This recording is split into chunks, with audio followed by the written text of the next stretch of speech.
président de la République démocratique du Congo, Félix-Antoine Tshisekedi Tshilombo, est arrivé la nuit de ce dimanche ici à New York. Accompagné de la distinguée première dame Denise Nyakeru, le chef de l'État a pris ses quartiers dans Manhattan en attendant d'entamer une semaine de travail très chargée aux Nations Unies.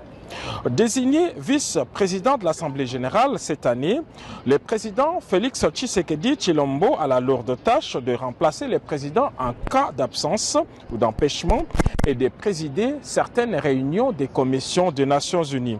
Il est donc membre du bureau de l'Assemblée générale, un organe qui aide le président à coordonner les travaux, à établir et à organiser l'ordre du jour des sessions et à superviser l'application du règlement intérieur.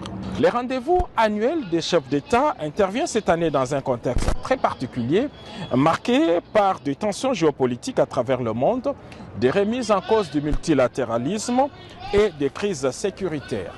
À partir du mardi 23 septembre, les différents chefs d'État vont défiler à la tribune du Palais des Verts pour leur discours.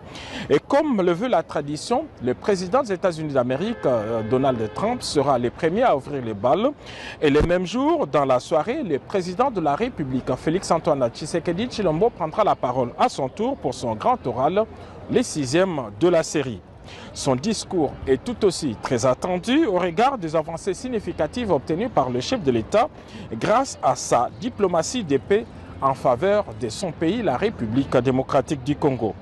Cette Assemblée générale est aussi l'opportunité offerte au chef de l'État d'intensifier son plaidoyer à l'international pour la reconnaissance du Holocauste. C'est dans ce cadre qu'est prévu un grand événement ici à New York avec le Fonarève en marge de cette Assemblée générale.